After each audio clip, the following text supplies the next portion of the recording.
This is the best, most well-engineered 143 scale RC car of all time. Now, if you've been following my channel for a little while, you might remember that I've already posted a video where I said I found the best 143 scale RC car of all time. Now that car, I had the Diatone version, but it was the Diatone / Sniclo CA51. In that particular car, if you guys remember, it was a white Golf. It looked really good, and I was super impressed with like the full suspension all around and the way the chassis was set up. It was super hobby grade. Everything was replaceable. It was really, really awesome. The only downside to that thing was that it didn't come with a gyro built in, so the drifting portion, it came with drift tires. The drifting wasn't really so good. We also had a little issue with the screws in the wheels. I broke one, and then I had issues with them falling out, and I had to get really creative with thread lock. But outside of that, it was a really great RC car, and I definitely thought it was the best in the scale, hands down. Now this car right here is actually the upgraded version of the CA51, or at least so it appears. This is the Sniclo MG044. So this obviously has a Ford Focus body. I got the sweet Gulf livery on there. I love it. I think it looks super good. But this one comes with a gyro built in. So this one's going to be able to drift hopefully way, way better than the CA51 was able to. And there's a couple other little differences in here that I'll point out. We'll take a look at it. And I'm also curious if they did anything about the whole wheel screw issue. But I'm pretty sure that this is actually going to be the best 143 scale RC car of all time, because if it drifts well with the gyro, then it covers literally everything that I want a car like this to do. Anyway, you guys, like usual, let's go run it and then we'll dive in and take a look at it. And I almost forgot, you guys are going to need this.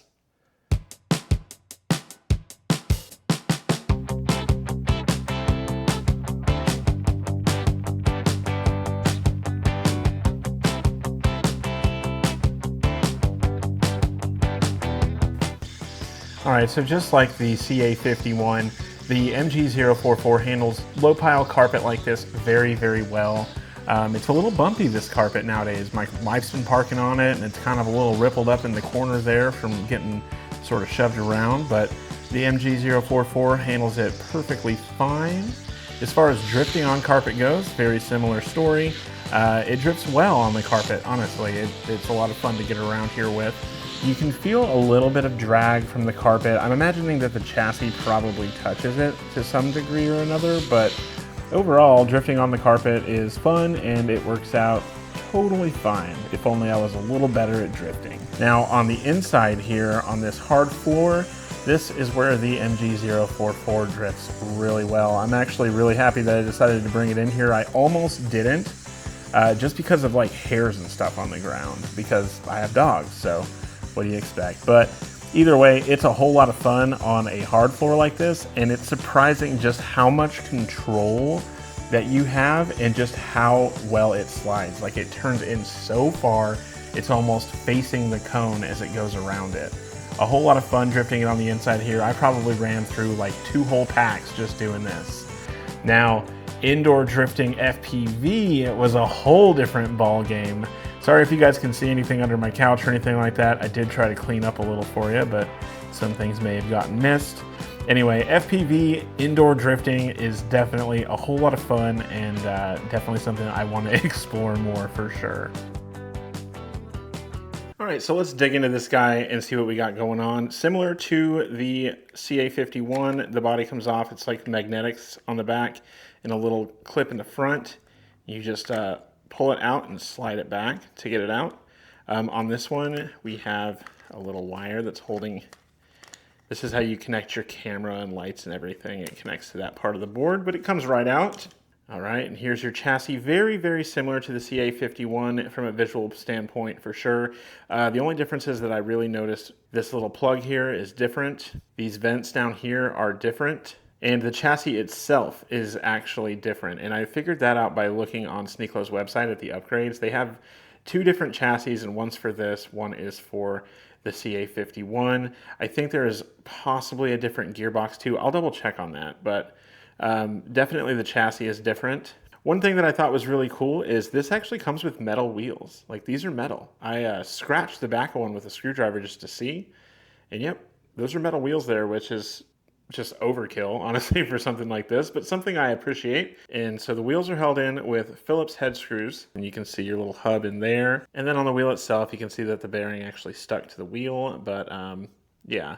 So just little Phillips head screws there. On the previous version, these Phillips head screws wanted to come out all on their own, and I actually broke one. So interesting there. No issues on this one. They didn't loosen up on me, and they didn't break or anything crazy like that. So that is probably, I'm guessing, something that they probably noticed and decided to fix, because I had zero issues on this one, whereas on the CA51 I actually had issues pretty often until I just doused them in thread lock. Now this little guy is a hair magnet. If you look right here, you can see the differential. It's a just a standard spool style differential, but the case is actually somewhat see-through. So I actually went ahead and took this thing apart already. I took all the top off here, like the battery holder, the circuit board, everything, so I could get down inside the transmission on this thing.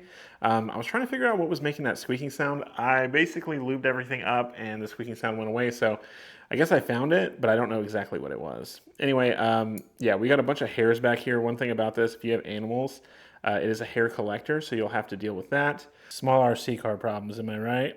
And that is after I swept and vacuumed the floor, so these little guys will find hair just about everywhere. Just know that. Just like the CA51, the battery on this is replaceable. You just open this little lid, unplug it, and you get a new battery. It's just a little single cell battery in here, 500 milliamp. Gets a pretty good bit of runtime out of that though. Honestly, probably a good 20-ish minutes, I would guess. Down here, you'll see this little piece of brass. So this, I would imagine, is there just to keep weight down low so that it is less likely to traction roll. You definitely can traction roll these little guys on carpet, but on like a hard floor or something like that, it's not really a big deal. And you're not going to traction roll at all with the drift tires on there either. You can see a little servo down there. It's the tiniest little servo you'll ever see. Real servo though, real steering linkages, and yeah, everything works really well. So now we didn't clean up the front end, so obviously it's Hair City, but you should be able to see these little springs up here. So you have double A-arm suspension with a little torsion spring to give you suspension in all four corners, independent all around. That is still so impressive to me on these things. Like, I just think that's wild. It's got ball bearings all throughout too. It's really, really cool. So now we said that the battery connects here, the motor connects right over here. And like I said, all this stuff is replaceable. If you look on Sniclo's website, they have a full line of upgrades for this chassis and the CA51, as well as all the replacement parts that you're gonna need for this. And that's what I think makes this particular guy just so awesome, is that it really is truly hobby grade. It's not only upgradable, but you can replace the parts. It's got full proportional everything. It's got really great performance. It's just a really, really good little 43 scale RC car. All right, you guys, I had so much fun making this video. I have never experienced FPV before, and it's definitely like a thrilling experience, honestly. I can only imagine what like FPV drone pilots feel like. Anyway, I do want to talk about the headset really quick. I don't know a lot about FPV headsets, so just let's be clear about that. But it does come with an included like rechargeable battery that goes in here, and you can recharge it using a USB port right here. Back here you can put a little SD card. That's how I recorded the video. On top here too, you have some buttons that do things like you can navigate menus and you can record and stop recording using these.